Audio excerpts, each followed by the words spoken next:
This statement, purportedly from Diana, Princess of Wales, reveals a strategic and calculated approach to navigating her tumultuous marriage and divorce from King Charles III, prioritizing the future of her sons, Princes William and Harry, above personal feelings.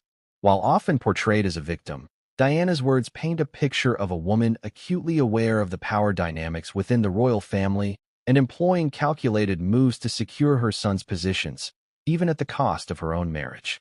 This analysis will delve into the various layers of this statement, examining its implications for Diana's motivations, her relationship with the royal family, and the broader context of her life and legacy. The introduction immediately establishes the central theme: Diana's strategic approach to her marriage and divorce, prioritizing her son's future above personal feelings.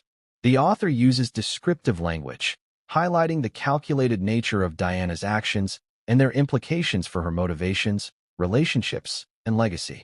The author sets the stage for a detailed analysis, examining the various layers of the statement and its implications.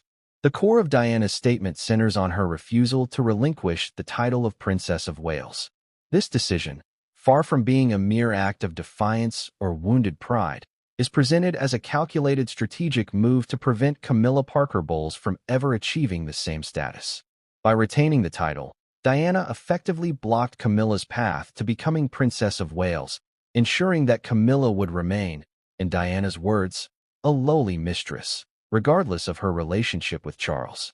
This demonstrates a keen understanding of royal protocol and the symbolic weight of titles, highlighting Diana's strategic acumen and her willingness to utilize the system to her advantage.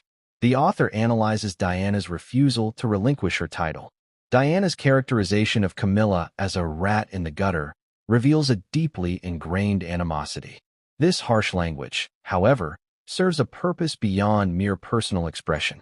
It reinforces the narrative of Camilla as an outsider, unworthy of royal status, further solidifying Diana's strategy of preventing Camilla's elevation within the royal family.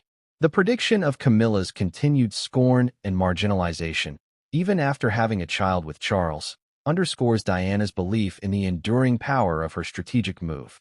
The emphasis on Camilla's child being a bastard without rights to the throne highlights the legal and social implications of Camilla's position, reinforcing Diana's argument that her own son's positions were secure. The author analyzes Diana's characterization of Camilla. The anticipated scenario of William becoming king and Camilla being forced to curtsy to him reveals Diana's satisfaction in her strategic victory. This imagined scene, filled with triumphant imagery, underscores the extent to which Diana's actions were driven by a desire for revenge and a determination to secure her son's future within the royal family. The emphasis on Camilla's wrinkled appearance adds a layer of personal satisfaction, suggesting a degree of schadenfreude in anticipating Camilla's diminished status. The author analyzes Diana's imagined scenario. Diana's assertion that Queen Elizabeth II agreed with her actions is a crucial element. This claim, if true, suggests that Diana's strategy was not solely a personal vendetta but aligned with the interests of the monarchy itself. The implication is that Queen Elizabeth recognized the potential damage to the royal family's image and stability that Camilla's elevation could cause, tacitly supporting Diana's efforts to maintain the status quo. This collaboration, if factual, adds a layer of complexity to the narrative, suggesting that Diana's actions were not solely driven by personal ambition but also by a concern for the institution's well-being. The author analyzes Diana's assertion about Queen Elizabeth's agreement. The statement's concluding remark about Queen Elizabeth's lack of hatred towards Diana adds a note of reconciliation. This assertion, if accurate, suggests that despite the intense personal drama and public scrutiny, there was a level of understanding and respect between Diana and the Queen.